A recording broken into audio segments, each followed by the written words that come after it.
Okay, Stampscapes' second sneak preview on Halloween Designs 2024. All right, now these designs will not be well, some of them might be the same size as I'm showing here, but most of them will be probably reduced from the dimensions that you see in this sneak preview. Okay, so this is a skeleton walking a skeleton dog.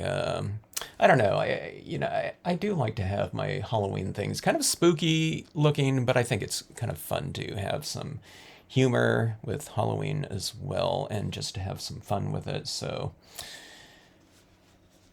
somebody going and walking their dog like anyone else would. All right. Creepy crawlies, I tend to think that little insects and things like that would be really fun. This one will get reduced down probably to about 75%, so we can have kind of a worm's eye view of some kind of scenario. It doesn't have to be some kind of like gigantic insect, but when you're looking at something from kind of a worm's eye view and you can see that, I don't know, what do you call it, microcosmos, I don't know, whatever. It changes it expands our kind of field of view to something really, really up close. And I think that kind of adds kind of an interesting spirit to a piece. And that's not just for Halloween. I've done scenes where I've done kind of larger insects in scenes, not Stampscapes designs, but I used to pick up a lot of bug stamps when there were a lot of companies out there that had super realistic engraved insects, and I always liked using those. But I've kind of picked out some bugs that I think will work really good for Halloween themes. But again, I could put this on some kind of a branch or something like that in my foreground with a lake in the background and have just like some kind of moonlit night or something like that. And I think that would be interesting too. So a little detail here is I made my eyeballs kind of bigger on these insect stamps that you'll be seeing, just so that they show up nicely when we stamp them out, and especially when something like this is reduced down even smaller. But anyway, next stamp.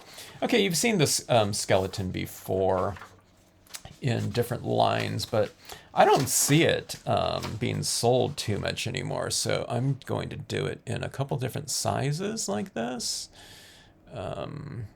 This one might be a little bit larger than the eventual size, but I love this dancing skeleton. You know what I mean? It's not really a spooky image. I think it's some skeleton. He's having just a great time.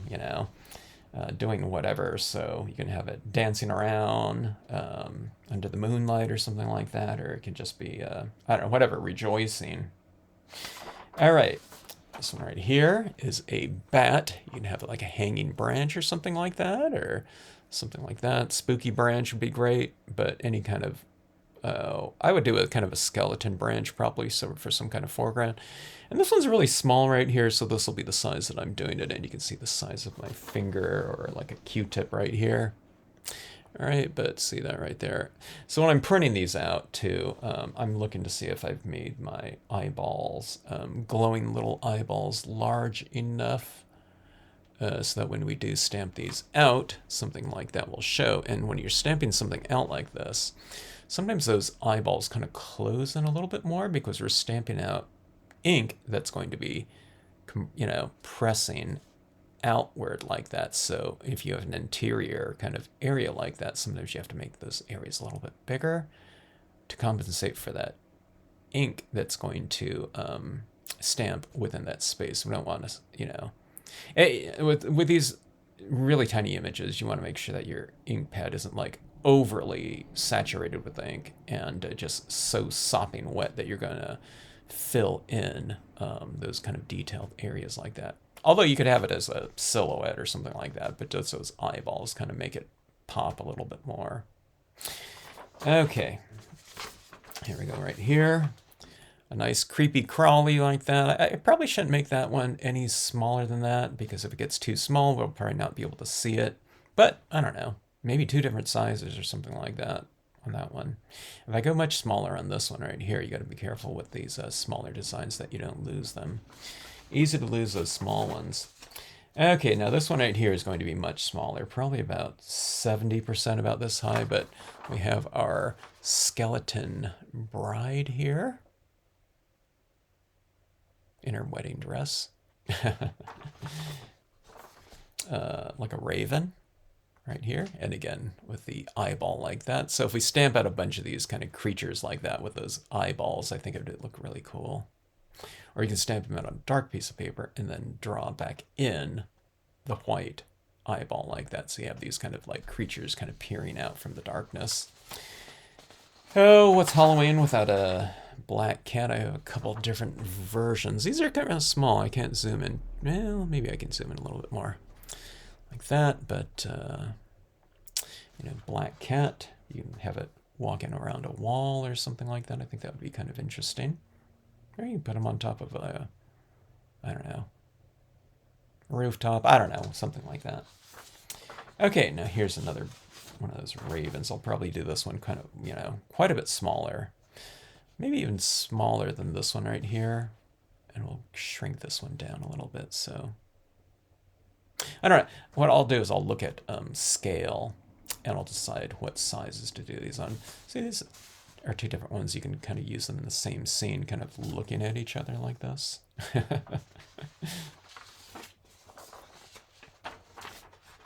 All right, we have a skeleton rowboat. This is, like I said, doesn't have to be too spooky. Just two, like a, I don't know, Victorian type of couple. Except they're skeletons in a rowboat. A nice romantic type of situation. The other black cat. It's kind of a real perch with that tail kind of hanging down like that. Let me see, where's the other one? Two black cats.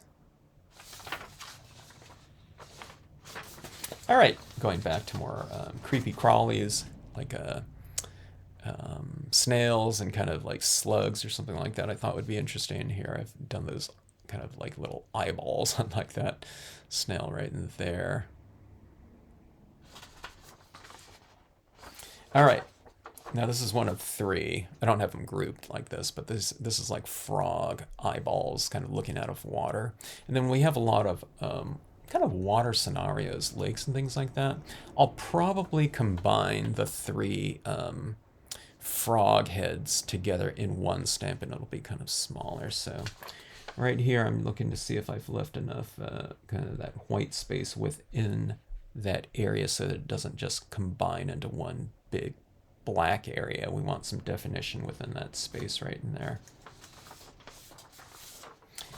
Here's a slug like that, crawling around on the ground. If I left it kind of big, it would be kind of interesting. It would be more of like a focal point. But I can see something like this with like this big, huge kind of full moon in the background and this kind of crawling along leaf or the ground or anything like that. And that might be kind of interesting. Here's another one of those frogs. Okay, just kind of looking out, that direction right there. Another snail. I do like snails a lot. Maybe a couple different directions and kind of a smaller size. So this one's probably going to get reduced down to about 70% or something like that.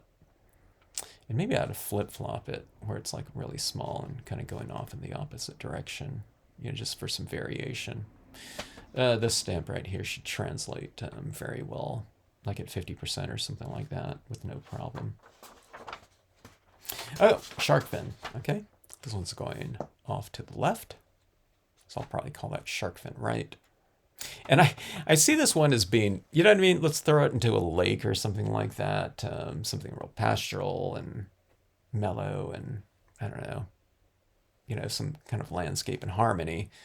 But throwing that into, some sort of body of water scenario I thought would be really funny. This one will be quite a bit smaller, probably done at about 50% because I want to be able to put it into the pond stamp as well. So it's just a little pond, but you have this kind of like, carnivorous, predator in there. I thought would be funny. Here's this other stamp right here of those frogs. So probably have one in the background looking that way, another one like that. And that'll be like one stamp. It looks kind of like a predator too, like, which I guess they are. They're not like vegetarians or something like that, or omnivores. All right, casket right here. I don't know if you can see it right here, but there's like a skeleton hand coming out of there, you know, kind of grabbing the side of that. That's the arm right down here. Like I said, I can't zoom in too close on this, but that one's kind of getting opened up. I was going to go smaller on this, but there's a lot of detail in here, and I think that's about as small as like this image can handle. You know, before the dots in here, if we ink it up, we'll get, you know, we don't want them too condensed because that's where ink will kind of puddle up in there. So I think this is it, just at the right dimension where we can get a lot of detail, but with no puddling. Okay. Usually what you do is you design a little bit bigger when you're doing pen and ink work, so that when you and then you reduce it down a little bit, so it kind of fine tunes all of those little details, and you work larger because you know, the things can be reduced, and it looks just much more detailed that way. All right, so this is another shark fin here. It goes this way. This it's coming in from the left, and we'll make this one nice and small too. So you have like a shark fin right here. Maybe I'll do a larger one and then a smaller one. So it's like you put one right here, and you can put someone like a canoeist in the middle here or something like that, or swimmers or something like that, and you put the smaller shark fin like that. So it's like they're kind of circling this, you know, whatever person. All right, little alien right here. We used to have this, I don't know, it was called Sounds of Halloween or something like that. I think it was by Disney. But it went into these different scenarios, but one of them was kind of a flying saucer visit. So I always kind of remember that one. And I don't know, 1 or 2 years ago, I think it was, maybe more, I had to draw kind of a flying saucer because I was doing this kind of this cow bovine abduction type of thing where it's getting tracked up into the whatever, the tractor beam of the UFO. But I had to kind of draw one out. I think it was on a live stream too. But we now have one right here. So we have this kind of open area like that where you can put this kind of beam down here. You know, you kind of color in here, or do your landscape work, and then you know, with some white pigment ink like this, you mask off like an area like this, okay, and you do this overlay of some white pigment ink right in there, and then you have that tractor beam going on there. You can have the those little alien guys coming out of there too, or walking out of the beam like they were, you know, beamed down, you know, or something like that. Might be kind of interesting. And here's another alien kind of going that way. So you have this one going this way, this one going the other way. And you can see the scale of these. They're pretty small. I was going to do them a little bit smaller, but when I print them out like this, I thought, maybe that's the size. You don't want to probably go like really, really small. Unless I'm just, you know, I have some room on a plate or something like that. And, you know, I do like a second size of one of these. It's like maybe like half or something like that. You can put them like way in the distance. So if we have some room on some plates, you know, I'll do some fill-in with some additional I don't know, whatever, fill-in designs, second size designs. There's your beam right there, your tractor beam. Okay, so that looks like what will be the the range of Halloween stamps. I did a previous video showing the first batch of designs that I had drawn, and this is something that I've done in the last maybe, gosh, I don't know what it was, 3 weeks or something like that since that video. I lost track of time in here a little bit in the last couple weeks, but I got back on it and finished off a couple of the designs that I wanted to finish up. And I think we're ready to go. So, you know, the other batch of designs I was showing had a lot of kind of cemetery things, but, you know, this kind of this casket right here I thought would be a really good design, and I didn't want to miss out on this design in particular. And in addition to all these other character types of pieces, so we showed some kind of haunted structures, haunted castle, haunted, you know, church, haunted Victorian house type of thing. So, I mean, you can put something like this. You can put the cemetery things on the outside, but without all these little, these other little kind of pieces like this to, to put in to our scenes. I don't know. It takes some of the fun out of it, the playfulness, what in a scenario that could be kind of otherwise, kind of a little bit spooky, but all these little characters like this, I think will really kind of round off the piece really nicely. So we have these, like a road, the dirt road. You can have this guy walking down a dirt road with, some pumpkins on the side or something like that. I think that'd be really fun. Okay, so I can't wait to finally get around to getting these in production. I had a couple setbacks in the last couple months with my computer going down and family types of things going on, and got us back on track, but I think we'll still get these out hopefully in the next few business days and get these into production in time to be stamping some fun stuff out for Halloween. So good thing Halloween's still a couple months away. All right, so anyways, hope you like the designs. Thanks so much for watching, and thanks as always for tuning into the Stampscapes channel.